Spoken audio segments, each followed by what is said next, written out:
এটা মানিয়া খাস আছে, কিন্তু দনুর মধ্যে এটা আছে। দনু যেটা আছে দানিন আল্লাহ তাআলা তিনি বান্দাদের করিব। হ্যাঁ, এই কোরবাটার মধ্যে এলম আছে, কিন্তু করিব যেখানে আসছে, করিব কিন্তু কোরবা কিন্তু ইয়া নয়। হ্যাঁ, কোরবা কিন্তু আম নাই, কোরবা কিন্তু খাস। কোরবা সবসময় খাস, অর্থাৎ করিব যদি হয় তিনি, তাহলে বলতে পারবেন কারিব বিইলমিহি বলা যাবে না। আমরা এটা জানি, এই জন্য বলতেছি। কেন দেখেন কোরআনে কারিমে দুই জায়গায় আসছে করবার কথা। কোন জায়গায় আসছে? এক জায়গায় আসছে আল্লাহ নিজের কথা বলছেন যে ওয়াইজা সাআলাকা ইবাদি আন্নী ফাইন্নী কারিবুন। এটা খাস। কেন খাস? এরপরে বলছে ফাইন্নী কারিবুন উজিবু দাওয়াতাদ দাঈ ইযা দাআন।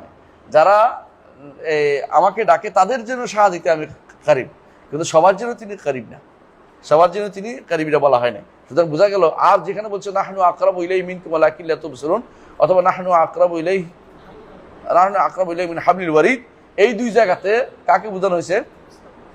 ফেরেশতাদের। এই দুই জায়গায় ফেরেশতাদের বোঝানো হয়েছে। এটাই বিশুদ্ধ মত। আপনি যদি তাফসীর ইবনে কাসির খুলুন, আপনি দেখতে পাবেন। তাফসীর ইবনে কাসিরে দেখবেন যে এই দুই জায়গাতে ফেরেশতাদের বোঝানো হয়েছে। ফেরেশতাদের বোঝানো, কারণ আগেও ফেরেশতাদের কথা, পরেও ফেরেশতাদের কথা। ইজি তালাক্কাল মুতালাক্কিয়ান আল ইয়ামিন ওয়া আল শিমাল কায়দা কারা? ফেরেশতা। তাহলে আগের আয়াতটাও ফেরেশতাদের কথা বুঝছেন তো? আল্লাহ খালকাল ইনসানা আলা মা তুওয়াসু বিহি নাফসু ওয়া নাহনু আকরাবু মিন হাবলিল ওয়ারিদ ইজি তালাক্কাল মুতালাক্কিয়ান। এত কি? তাহলে এটা কি? এটা হলো কি? ফেরেশতাদের কথাই বলা হয়েছে। ঠিক অনুরূপভাবে ওখানেও, হ্যাঁ, যেখানে সূরা ইয়ার মধ্যে, সূরা ওয়াকিয়ার মধ্যে, তাই না, ওয়া নাহনু আকরাবু ইলাইহি মিনকুম ওয়ালাকিন লা তুবসিরুন, এখানেও এর আগে দেখবেন যে ফেরেশতাদের কথা বলা হয়েছে। তাহলে এই জন্য ইবনে কাসির রাহমাতুল্লাহ আলাইহি দুই জায়গাতেই কঠিনভাবে বলেছে যেখানে ফেরেশতাদের কথা বলা হয়েছে, শক্তভাবে বলা হয়েছে। করিব কখনো কি হয় না? আম হয় না। করিব কি হয়? খাস।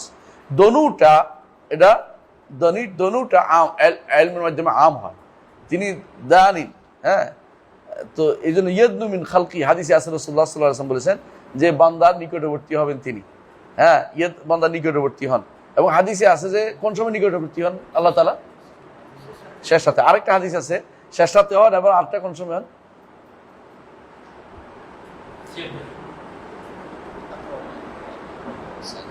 ইয়াদনুল মুমিন হাশরের মাঠে হবেন।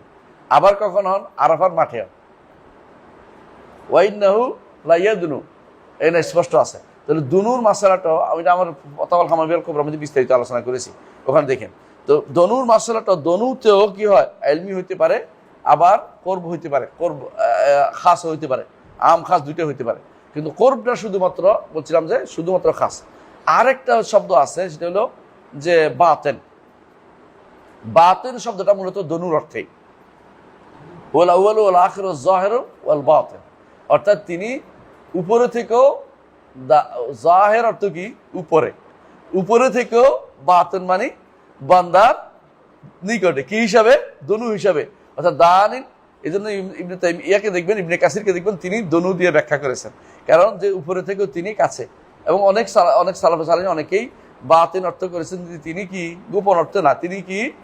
বান্দার, হ্যাঁ, সবকিছু সাড়া দিতে, তার প্রয়োজন পূরণার্থে তিনি কিন্তু বান্দা কি করে না করে সব জানতে তিনি বান্দার নিকটে, এটা বুঝেছেন। এখানে কখনো বাতিন অর্থ কি নয়, গোপন হয়ে গেছে আল্লাহ মানুষের শরীরের ভিতরে, এই জাতীয় ব্যাখ্যা করলে কুফরি হবে।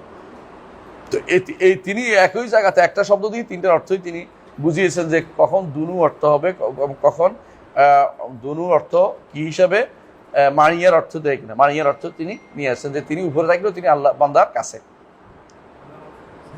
দুনু অর্থ কাছে। হ্যাঁ, দুনু খাসা। দুনু খাসা হয়, দুনু আম্মা হয় না।